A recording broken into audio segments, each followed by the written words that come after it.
Welcome to the Publishing Performance Show, the podcast that helps self-published authors turn their passion into a profit. Now, I'm your host, Teddy Smith, and if you're serious about building a sustainable business, then you're in the right place. Every week, I sit down with successful authors, industry experts, and publishing professionals who share their exact strategies they use right now to how they've grown their business, grow their readership, increase their book sales, and essentially to make a bit more money. Now, whether you're just starting out or you're looking to scale your existing publishing business, you'll walk away from every episode with actionable insights you can implement immediately. Now, if you're new here, it would really help me out if you could subscribe either on Apple or Spotify or YouTube or wherever you are. Just simply hit the subscribe button. It really helps the show to get more reach, which means we can get better guests for you and we can help you out in more ways. All right, let's dive into this episode. Hi everyone and welcome to the Publishing Performance Show. Today I'm really happy to be joined by Dave King, who is the writer of Self-Editing for Fiction Writers, which sold over 200,000 copies and has been translated into over 4 languages. So thank you for joining us, Dave. Well, I'm happy to be here. So you've sold 200,000 copies of your book. That's amazing. Tell us a bit about that book and how it came about.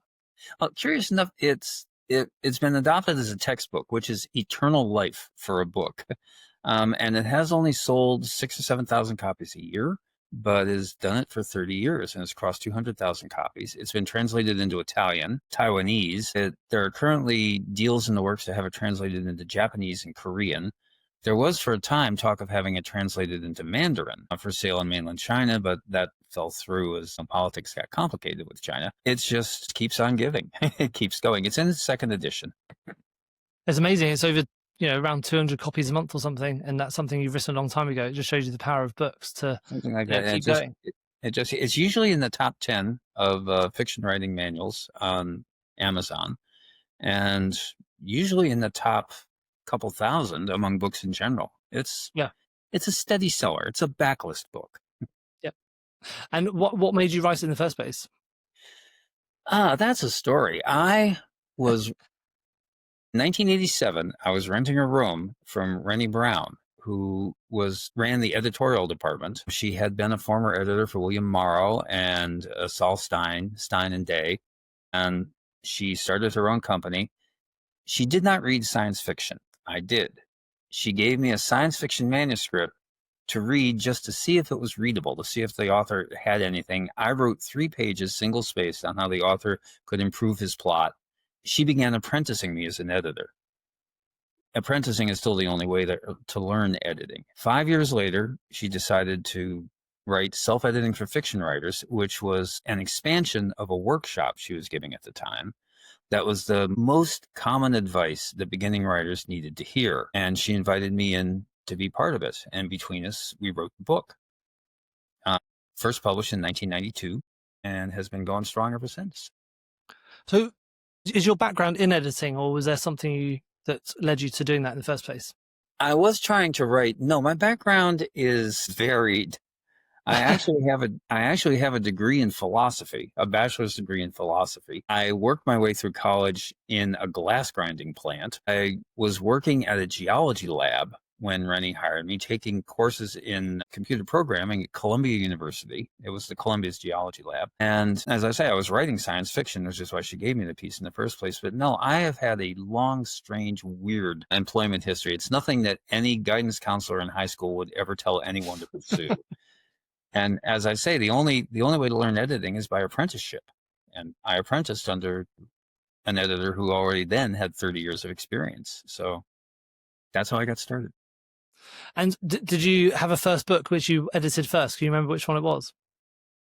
No. I remember some of the early books I edited. Some of them still stuck with me, which is a sign of their power. But no, the way you learn editing, Rennie would give me a few pages to edit, and I would edit them, and then she would come after me and edit the stuff that I had already edited and point out, where I'd missed stuff, where I'd gone too far, where I'd changed what the author intended to do. And I actually use that technique with my clients.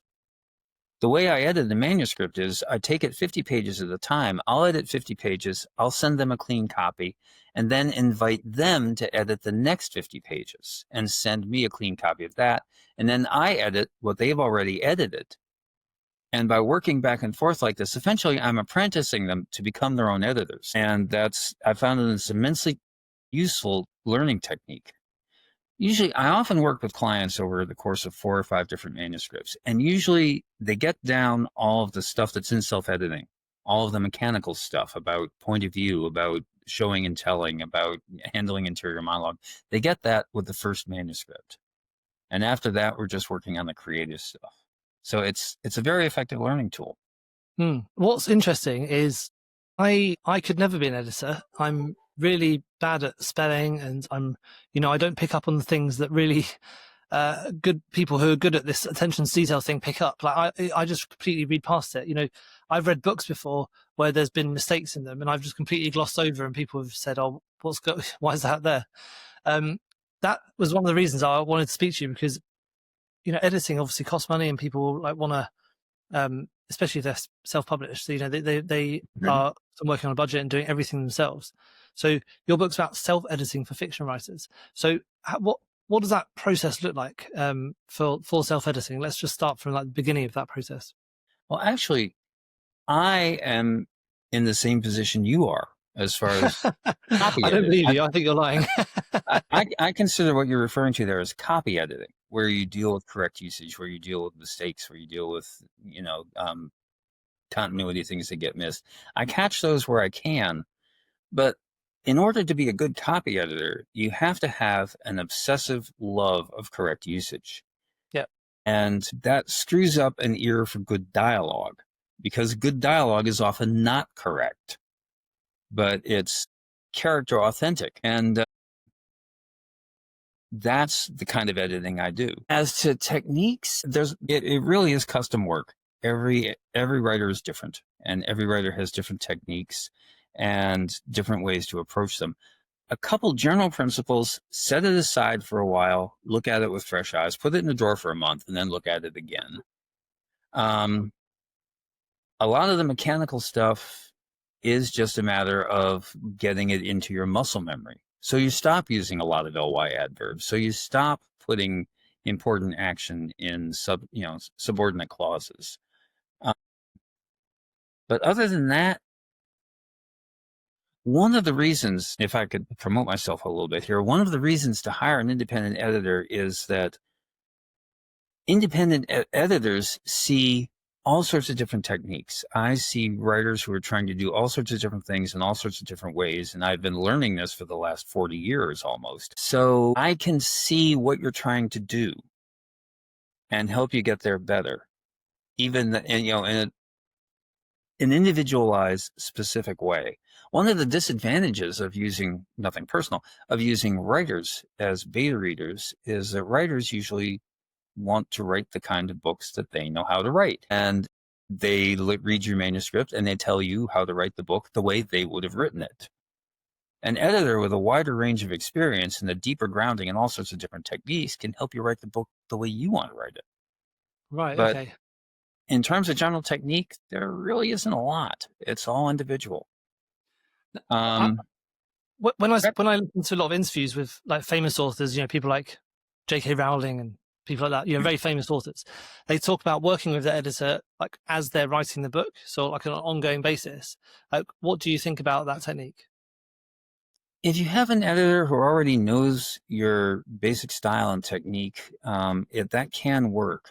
If I'm dealing with a new client, someone I've never read before, I prefer to look at the whole manuscript all at once without any preconceptions. I actually ask clients not to tell me about their books when they come to hire me, not to tell me about themselves.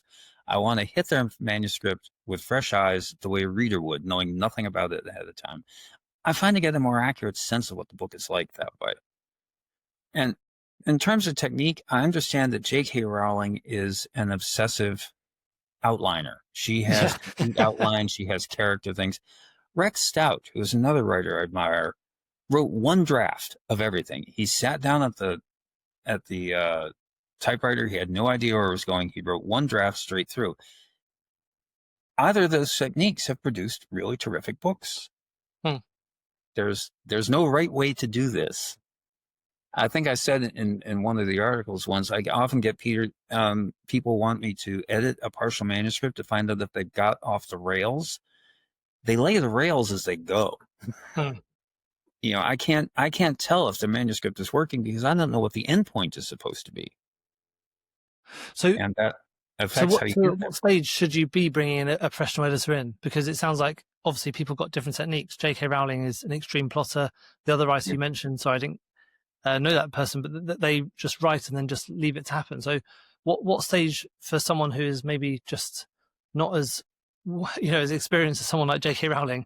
At what stage should they be bringing in an editor? As I said, I do like to work with a finished manuscript with somebody new. So I'd say finish it first, even if you're confident there's something wrong with it. You don't have to polish it obsessively before you send it to an editor, because one of the gifts of editing is being able to see what the writer is trying to do. And the fact is, the sorts of things that I correct, the sorts of things that I help with most are things that the writer cannot see for themselves because they're just too close to it. So send it to me, even if you're not confident it's as good as it can be, because I can see what it can be and help you get there, probably in ways that you weren't aware of. So, But do you yeah, I think do like to finish that draft needs to be in a pretty much a final state? Do you think, as in the writer needs to have written the book, however many 60, 100,000 words, something like that, and then give it Yeah. to you, and that's the point when you'd say get an editor in. Yes, exactly. And in your books, obviously you talk about self-editing. So, what are those techniques that you teach to writers so that they can do it themselves rather than going to an editor? The chapters, there's 12 chapters in self-editing, and the 12 general techniques are mostly mechanical things. They're things like handling your dialogue mechanics, how often you use the word said, what verbs you should use, handling interior monologue, when and where you should italicize it and separate it from the narrative voice, and when you should have the two of them blend together. It's a lot of basic mechanical things about writing that writers need to know in order to look professional, especially beginning writers. But they are the sorts of things that you can see for yourself. I mean, you can go through your manuscript and do a search for how many times you use unusual verbs of speech, for instance, or ly adverbs, and you can find and correct those things. The sorts of things that self-editing teaches you are largely mechanical. It's how you handle your verbs of speech. It's how you handle interior monologue, when to italicize it, when to use thinker attributions like he thought, she thought. There are things that you can teach yourself to use. There are things that you can spot mechanically going through your manuscript. You can just pay attention to how many ly adverbs you use, how many ing phrases you use that move important action into subordinate clauses and kind of weaken the writing. They are things that you can do for yourself. The sort of editing that I do in the business is the more creative end, where there are things that the writers can't see for themselves because they're too close to it. But self-editing, in fact, I'd recommend that writers read self-editing before they start writing. I've had some fans of the book tell me that they read it every couple of years just to keep up on this sort of thing. But yeah, it's a good grounding in the mechanics of writing. Yeah. Are there any common mistakes that you see writers making when they write their manuscripts? You mentioned one about putting lots of the ly adverbs in there. So I'm really guilty of that. I always say I'm really good, or I love saying the word really because I think it's quite funny. But in writing, you see it quite a lot. But yes, so apart from that, are there any other common mistakes that you see writers make? Especially, I'm thinking about more first-time writers, maybe. But I think the thing that I correct writers most, it is in the book, is point of view. Many writers tend to get so involved with the story unfolding that they forget to track how their characters are reacting within a scene. okay. There's not enough interior monologue. There is not enough shaping of the language to reflect the character's point of view. This is actually something I think a lot of writers may not think about. The words your character chooses to use reflect their history. It reflects their interests at the moment. It reflects their character. And a lot of writers tend to fall into using the kinds of words that they would use rather than the words that their characters would use. There are a couple simple mechanical techniques you can do to avoid this. One is to take a key scene, write it from the point of view of a different character.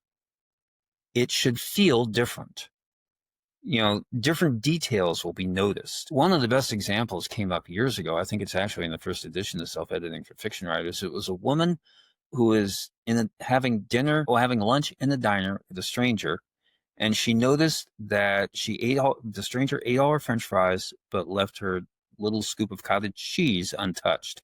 And that tells you about the stranger. It tells you about the person who ignored the cottage cheese. It also tells you about the narrator who noticed it. It's the sort of thing that she, would tend to notice, and that tells you something about her character. I think that's something it eventually comes to writers, but it comes later.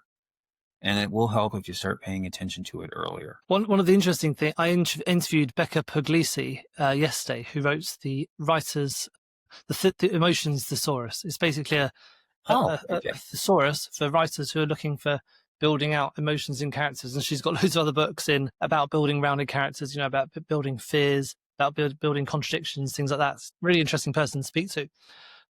But when she's talking about building those rounded characters, a lot of it was about working out exactly what those characters want, like how they would react to certain situations. It's about how they would speak. So it sounds like that's the sort of thing that you would pick up, that maybe, say, for example, some writing is either out of character or maybe is starting to sound a bit neutral. That's the sort of thing you'd pick up as well. Well, that's the danger when all of your characters start sounding alike. Yeah. Another technique that I recommend sometimes is take all the dialogue that one character speaks, put it together in a file, then do the same thing for another major character. Read them both all the way through, ignoring the plot, ignoring the story. Just look at the voice. The voices should be distinct. You should be able to tell the difference between the two characters just based on what they say. And if they're not, put in some more thought about who they are. Get to know them better.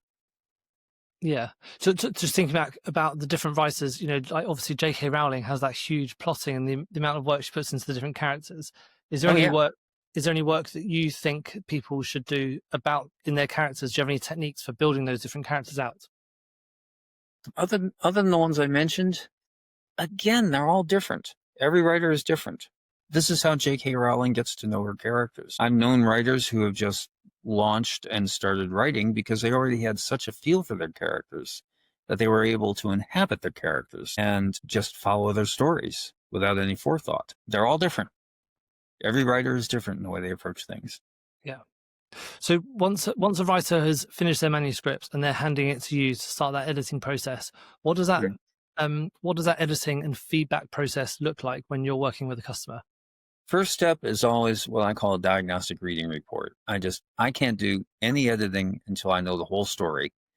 And if I'm asking writers to invest money in more detailed editing, they deserve to know what I think of it. Because I'm not perfect. God knows. I've found that in the healthiest editor-writer relationships, the writers take about 70% of my suggestions.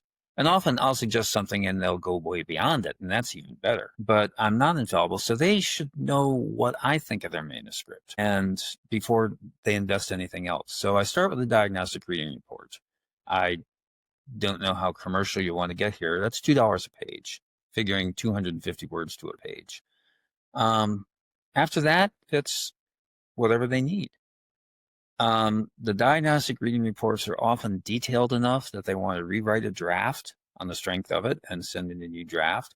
Usually in the end, we begin the line editing process where it used to be pencil on paper. Now it's largely words, track changes utility. But I actually start making the changes to voice and dialogue and things on a very, very specific basis. I've got some samples of line editing up on my website if anyone wants to see. And this is where I start working 50 pages at a time. Like I say, I edit the first 50, send it to them. The client puts in my changes, keeps the one to say ignore the rest. Then they edit the next 50 pages and send me a clean copy. And then I edit what they've already edited. And they get a chance to see what they've changed that I've changed back, or what they may have missed. And by working back and forth like that throughout the manuscript, it's a real learning process. It's almost like having, an MFW seminar, a fine writing seminar on your manuscript alone. Also, another advantage of the back and forth is I get to tailor my editing to what they want to do. I see what I've changed and they haven't. And eventually we get much closer in our vision of the book, usually by the ending. It's a very effective technique. Anyway, that's what it looks like. Does your way of editing change at all when you work with different genres or niches? Not so much with different genres, no. Actually, no. Story is story. I find myself doing the same sorts of things, whether it's a young adult or a thriller or science fiction. Yeah. So it's a really in-depth process. It really is a bit of a back and forth between the two of you.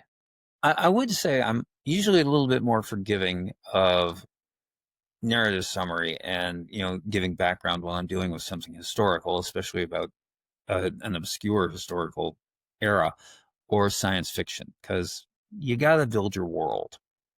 So I bring world building techniques into science fiction and thrillers, metaphysical thrillers, vampire books and historicals in a way that I wouldn't in contemporary fiction. Other than that, probably not. When you say you're forgiving of it, you mean that when people are writing like sci-fi or like space opera type things, where it's you need to build the world. What do you allow then that, on a normal book you'd think would be maybe a bit too much? Well, it still has to be transparent. Readers don't have to feel like they're getting lectured about the world, that they should be taking notes before they start reading the book. Characters are shown their daily lives in more detail, the steps they have to take to fire up the spaceship that you would not show someone starting a car. Some of the odd attitudes, the opening of a historical fiction might be a situation that highlights the attitudes of the era in a way that you wouldn't have to do with a modern story, that sort of thing. Yeah, I mean, it's really interesting. Everything you keep saying, I keep thinking about books I've read and like how they've done that. Just then, when you're talking about historical books, I was thinking about the Robert Harris Cicero books, where in the first opening chapter they're talking about the relationship between the master and the slave, and I guess that is like how he's opening that relationship up to make you think that's what's going to be the rest of the book like. Actually, if we can go back to J.K. Rowling for a second, I actually wrote an article on this, and it's on my website somewhere. I forget the title I used for it. But her hook in Sorcerer's Stone, Philosopher's Stone, I guess it is in Britain, she breaks all the rules. It's omniscient narrator. It's narrative summary, a lot of it. And yet, by introducing the Dursley family first over on Privet Drive as being pathologically normal, by having all of this strange stuff going on in the background, she's introducing you to her world where this magic, often whimsical magic, exists and no one's aware of it. Essentially, she's like I say, she's breaking all the rules for a good hook, but she does very effective world creating just in the first few pages, with the cat who can apparently read street signs before Hagrid arrives on the flying motorcycle. It's very effectively done. It's a good example. Yeah. I talk about it a lot because it's my favorite books, but and it's always different. Oh yeah, it's always different how everyone else has done it, which I always find so interesting.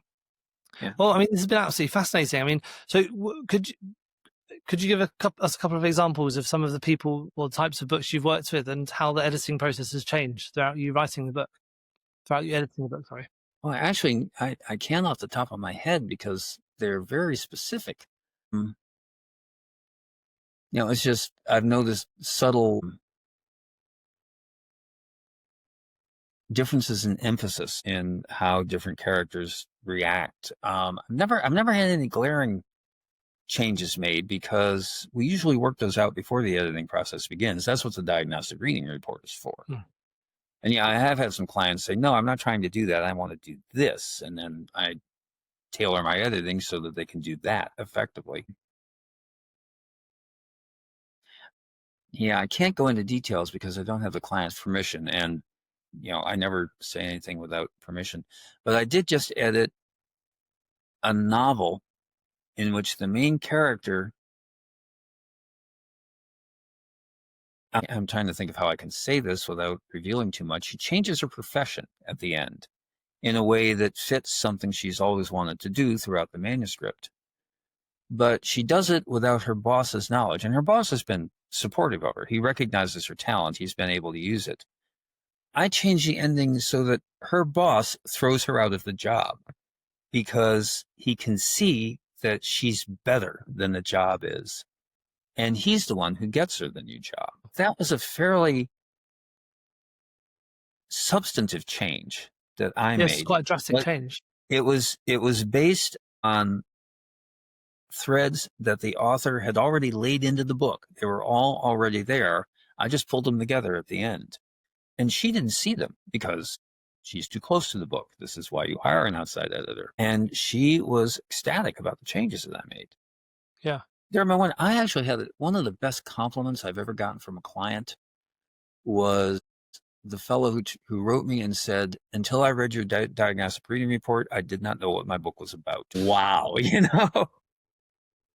Yeah. Do you ever have any, do you have any advice for people who are maybe just first starting to work with an editor and, they're hearing some of this feedback, which may be quite painful to hear sometimes, if it's quite negative or if it's, how do you work with, what's some advice to people to work with editors who maybe are giving them advice they don't want to hear?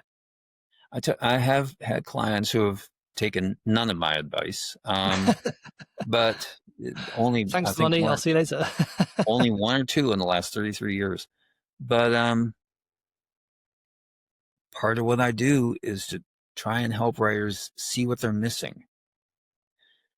It doesn't always happen, and I sometimes get some pushback, but what I'm looking for is for the client to read the report or see the editing on the page and say, yeah, that's what I was trying to do. That's it. And I hope I'm going to be inspiring rather than soul crushing.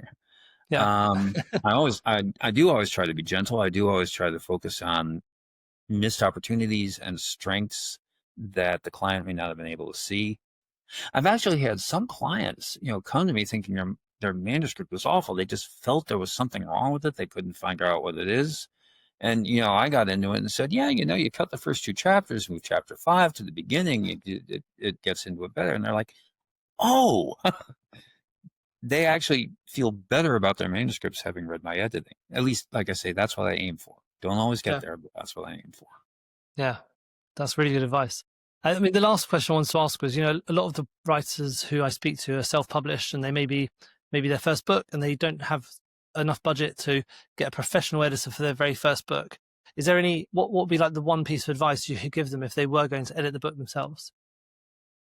Well, besides self-editing for fiction writers, I would say get fresh eyes on it somehow. Either, as I say, put it in a drawer for a month, look at it again, or have a beta reader you trust look it over. I mean, there are some beta readers have dangers. Like I say, most of them are writers. Some of them try and tell you to write the book they want to write. But a lot of them do give good advice. And if you have several beta readers and they all start saying the same thing, look at that. That's probably a good sign. If you get rejection letters and the rejection letters are all saying the same thing, look at that. When all of your readers start lining up about something, it's probably real. It's probably not just a matter of taste on their part. Yeah, that's really good advice. Well, it's been fantastic talking to you. I know you've written hundreds of articles about editing and you've got your editing website and you've got your book, of course. So why don't you give us a bit of information about how we can read your articles and how we can get in contact? The articles are on my website, www.davekingedits.com. Excuse me. Okay, we're going to edit this out too. I'm sitting next to the phone. I have an editor. I don't know if this happens in Portugal, but we get spam calls all the time. We get at least 5 or 6 calls a week from someone trying to sell us solar power. I get calls all the time about, people willing to loan me $10,000 to support my business or help me find employees. And I've unplugged my house phone, so I don't get it quite as much. And they usually hang up when the answering machine comes on. Okay, anyway. Where was I? Where people can get in touch and read your articles. Oh, yes. Well, Writer Unboxed has an archive, It's a little hard to get through. It's chronological and you have to dig back. I have a topical index on my website, www.davekingedits.com. There's just there's a button at the top called Advice. You click on that and you get into the topical index. And yeah, that's where I have them. I also, whenever I write an article and I'm referring to something that I've written about before, I try to link back to it. So you can often get into one of these articles and follow the chain back through other articles and get the whole background and follow the same topic all the way through. There are a couple favorites. One of them is called Fourth-Ringing Tonguishness. Fourth-Ringing Tonguishness. Fourth-Ringing Tonguishness. That sentence needs editing. It's an exploration of the difference between using Latinate-based words and Anglo-Saxon-based words in your writing. And it goes back to a famous essay written in Analog magazine back in the 80s by Paul Anderson, where he took standard high school atomic physics and translated all the terms into their Anglo-Saxon equivalents. And it is literally identical content. And the feel of the thing is completely different. And I read that when it first came out, and it stuck with me so long that I pulled it out and I used it for this article. And it's great fun. Fourth-Ringing Tonguishness. That's fascinating. That's a bit like which, that, by the way, is the translation for expressive language. Right. Okay. It's a bit like that. The Winston Churchill speech, "We will never surrender." Like every word of that used just Anglo-Saxon words, apart from the word surrender at the end. So there's an example I use. If you say someone is a corporaphagous descendant of a female canine, it just lacks spunk. Actually, yeah, okay. We won't get into one of the comments when I published this on Writer Unboxed, someone asked about something, and I was reminded that the term for the name of the street in medieval England where the stews was generally Rope Cunt Lane. And that's the kind of expressiveness. Anyway, perhaps we shouldn't use that. Perhaps we should cut that out. Perfect. Well, and also if people want to buy your book about self-editing, where's the best place to go and get that? Amazon, I think. It's also available in Barnes & Noble. A lot of college, as I say, it's often one of the texts used in freshman college English. Most college bookstores, I think, carry it. But yeah, I would go with Amazon. Fine. Great. Well, it's been fantastic, fascinating talking to you. I'm looking forward to seeing the next articles from you, and thanks for coming on. We'll speak soon. It has been all sorts of fun. I'm glad to be here. Take care. Forthright tonguishness is a new phrase I've learned, so I'm looking forward to Fourth-Ringing Tonguishness. See you later. Thank you so much for tuning in to the Publishing Performance Show. I really hope you found today's episode inspiring. I absolutely love chatting to authors, writers, and people in the publishing world. Now, just before we wrap up, I want to tell you about our Publishing Performance Starter Packs. These are curated episodes and collections organised by topic that makes it super easy to find the exact content you're looking for. So whether you're wanting to deep dive into marketing strategies, explore productivity techniques, or focus on any specific area of publishing, we've organised our episodes into targeted playlists just for you. And you can find these all at teddyagsmith.com. And also, whilst you're here, let me tell you about Publishing Performance. It's the #1 platform for authors who want to increase Amazon book sales but aren't really sure where to start. Now, this show is all about helping you to sell more books, and if you're looking to boost your publishing game and to maximise your book's potential on Amazon, then Publishing Performance is designed to help authors just like you to grow your readership and to reach a much wider audience. Now, I know that Amazon ads can be slightly complicated, which is why Publishing Performance is like having a personalised ad account manager to create your ad campaigns for you, to choose your best keywords and to make adjustments in real time and to optimise them over time to save you money and to make more sales. Now, if you're investing in ads, you really want to make sure your investment is being used effectively, and Publishing Performance does just that. It aims to make your budget go further, improve your organic rank, and target keywords more effectively. You can get started with Amazon ads for free for 30 days at publishingperformance.com, and there's a link in the show notes to get that free 30 days trial.